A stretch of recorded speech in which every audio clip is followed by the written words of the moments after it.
Ravens Wrap is sponsored by Bud Light, Holiday Inn Express, the Ocean City Golf Club, Comfort Inn, Russell Street Report, the original Green Turtle, and hosted by the Blue Ox Bar and Grill.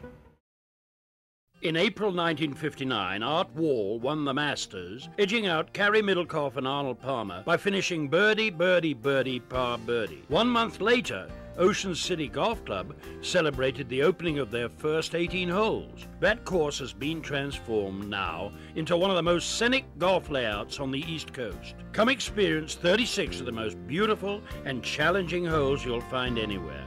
Ocean City Golf Club in Ocean City, Maryland.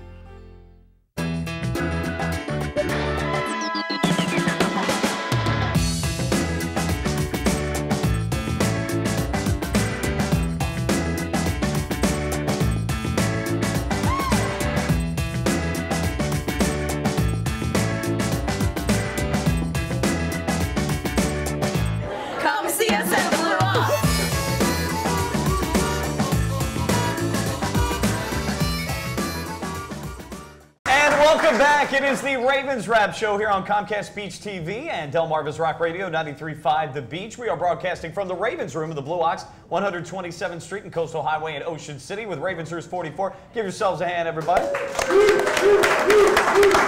Our 10th season of doing the Ravens Wrap Show here, and it's year number 5 for me, and I think, Bobby, you've been doing it a while. I know, John, you've been here for what, 8 of the 10? I'm the old guy. Like 27 years or something like that. I'm a rookie, man. I'm only pretty soon you get there. Yeah, I guess a year too, yeah. Tony's been a couple more years, red jersey. He needs a couple days off, doesn't he? Yeah. You need a vacation. Hey, I'm like Ray Rice. Working too hard.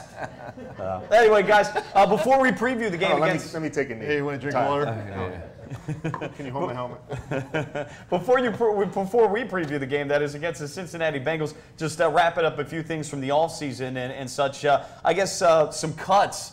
A little bit surprised about Danny Gore, who I thought added some nice depth at corner. He played with the Ravens last year. He got cut for the safety position. We picked up a guy out of New England who was cut. A little surprised about that one also. You want to try his name? James Hedigbo, I think. Is that right? The I silent? I don't know. I think everybody we'll just call him James. James, yeah. So we make that move. I didn't think that was one that I was too thrilled about. Although I know we're not exactly great at safety depth, especially behind Ed Reed. But you never know what might happen with that because think about it, they brought in a safety. I thought Sean Considine was a guy that could have gotten cut during the preseason in summer camp. He can't. So maybe that happens. James takes over at safety for Considine as a special teams guy, and they might bring back Danny Gore. Because to sell out Danny Gore because of special teams, you know, what has Chucky Brown really done? You know, he's decent on punt coverage. Kick coverage for the Ravens. If I'm the special teams guy, Justin Tucker, hello Justin, just kick the ball through the end zone every time. But don't even try to keep him inside the 20. Just take it to the 20 and call it a day. Well, he's got strong enough legs. I mean, that's a good point in terms of the coverage teams. He'll help out just with the strength of his legs. So, just a few surprises there. I mean, I think in a passing league, just like with baseball, by the way, the O's having a great year. Just with baseball, you can never have enough pitchers. In a passing league, now, in my opinion, you can never have enough corners. That's where with the Eagles, for instance, I was shocked that they traded Asante Samuel to the Falcons for a 5th-round pick. You need as many corners as possible. I thought that was a poor move on their behalf. Well, the Ravens do not like to cut their draft picks, and Chalky Brown was he was a draft pick, and Gore wasn't. Gore was an unsigned free agent, but he has played well for 2 years. He played well in special teams, and when he's been asked to play at corner, he's played pretty well. I like him. He's a good slot. I liked it. I thought he was a good football player. I was a little surprised at that move as well. Guys, a couple of other changes, unfortunately, and this always happens, especially with D coordinators. Chuck Pagano taking the head coaching job of the Indianapolis Colts, of all teams that he had to go to. Dean Pease, the inside linebackers coach, former defense coordinator with New England, had some good success there. He takes over as D coordinator. Guys, your thoughts on yet another guy taking over the defense, although the track record's been pretty good. Ray Lewis still there? Yeah. I think I was just going to say the same thing. Ed Reed's still there too. Yeah, I mean, I don't think the system changes. Obviously, you've got really two coaches on the field in Ray Lewis and Ed Reed. Pease is a guy that has a lot of experience. He obviously already has relationships with the players because he's been there. It's not like they brought somebody from the outside. The Ravens do a really good job with that as well. They really, lift guys up from the inside and move guys around. And even when because we seem to always lose coaches every year. So I think we'll be fine. I look for our defense to play like it always plays. Good, tough defense. We've been third ranked defense, I think, for the last 4 years, and I look at us to be a top 5 defense this year. I know a lot of people are saying we're going to slip because of the injury to Suggs, but I still think we'll play good defense in Baltimore. I think sometimes when a coach like Dean Pease with his resume, when he has an injury like a Terrell Suggs, it forces you to find places to put your other guys. Maybe you don't replace Terrell Suggs with one particular player. Maybe it's a combination of things. And right now, until opponents get a handle on what Dean Pease is going to do, advantage Ravens.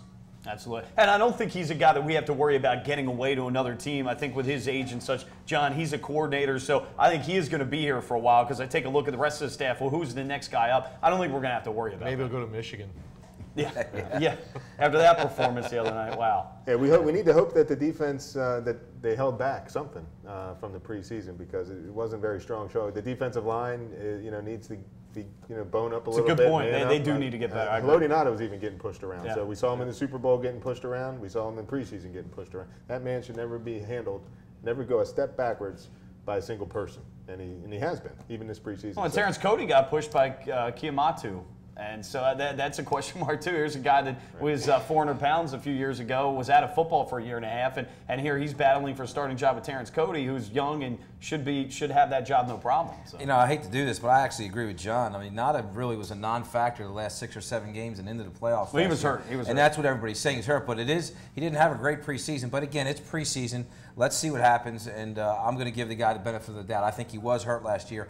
I think you're going to see a lot more blitzing from the inside this year. I think you're going to see Ray probably try to get to the quarterback. This week with the matchup with the Cincinnati Bengals, you've got a new center and a new guard. They put their center and guard both on injured reserve. So that's a big factor. When you've got 2 interior linemen right next to each other that are going to be playing together for the first time, advantage Ravens, and they're going to have to face Haloti Nada and Terrence Cody. Right. That's a welcome to the NFL moment. Now, their center is a veteran, but he came over from Tampa Bay, but their starting center was put on injured reserve. So I think that's a big factor going into this game against the Bengals. And we'll get to that matchup in just a second. Guys, AFC North, just in general, your thoughts on the division and how tough or maybe not tough. Last year, there were 3 teams making the playoffs. Your thoughts on Cincinnati, Cleveland, Pittsburgh? You should probably ask me last. Okay. Well, I'll go first. Obviously, I think the best team in the division is the Ravens, and not just because I'm a fan and I watch them every week. I just think if you look at the roster, you look at how we played last year, I thought Cincinnati would make a push, but I think with their injuries to the offensive line, that's a big factor. They've got a rookie at corner who's a little banged up. He's going to start late. I just think the Ravens are the best team. I think Cincinnati has a chance to finish second. But now with the injuries, I'm going to pick them third. You still always have to like the Pittsburgh Steelers. They always find a way to get good players on the field, and they're starting to, kind of change the guard a little bit on defense. Some younger players, just like with the Ravens, the Steelers' younger players are going to have to step up this year. And when you've got Roethlisberger, and I know it's a big factor with Mike Wallace, not being in camp.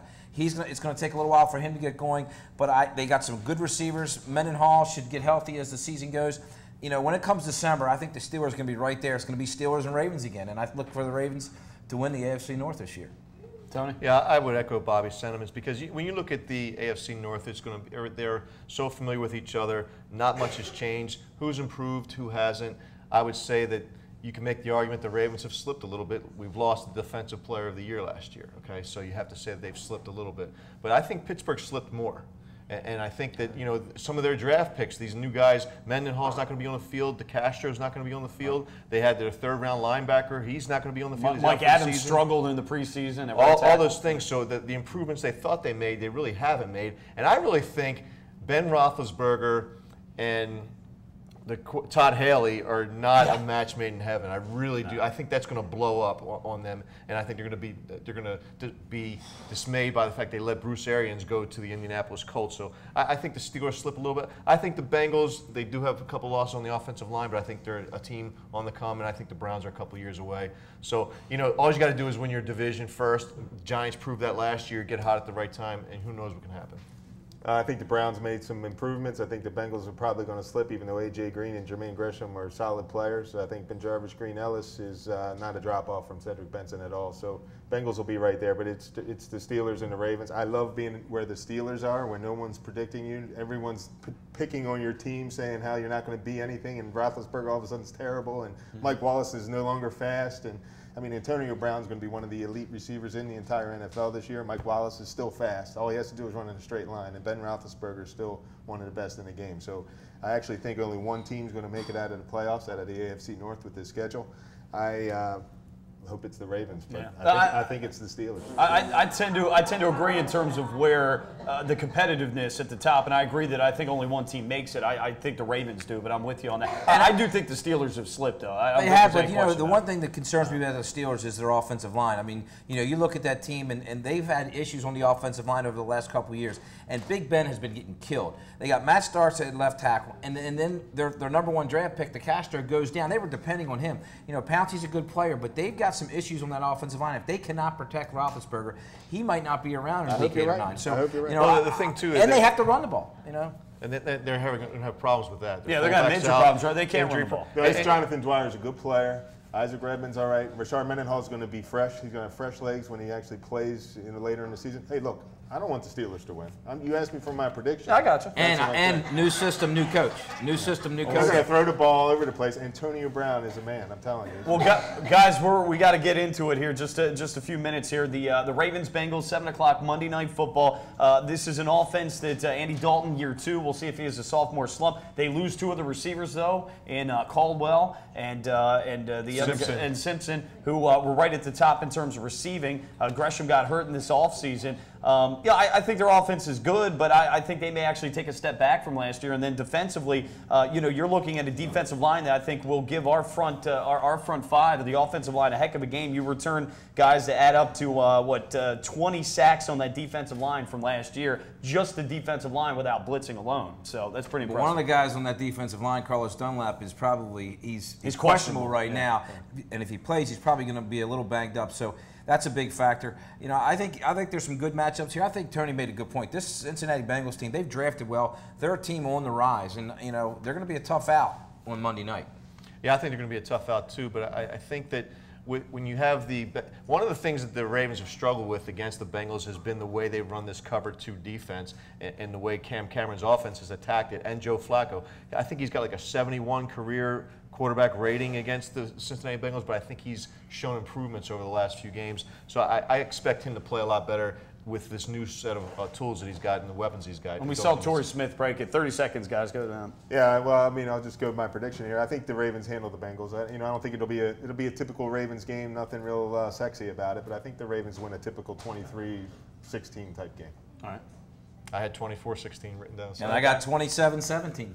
All right, and I've got 28-24 in this one, so I think it'll be a little bit more high scoring. That's it. Go Ravens, guys. Thanks so much for coming out. We're back next week. It is the Ravens Draft Show. Comcast Speech TV and Dumbarton's Rock Radio, 93.5 The Beach.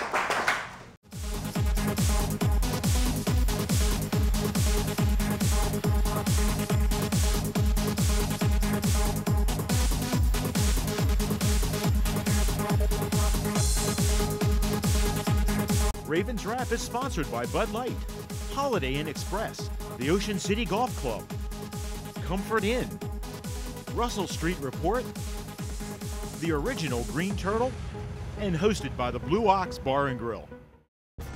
Welcome to the Comfort Inn Gold Coast. Conveniently located just 1 block from the beach and adjacent to shopping at the Gold Coast Mall and the movie theater. Newly renovated and open year-round with a marvelous bayfront view. Visit us on the web at comfortgoldcoast.com and see our hot deals and great golf packages, or simply call our direct reservation line to plan your stay.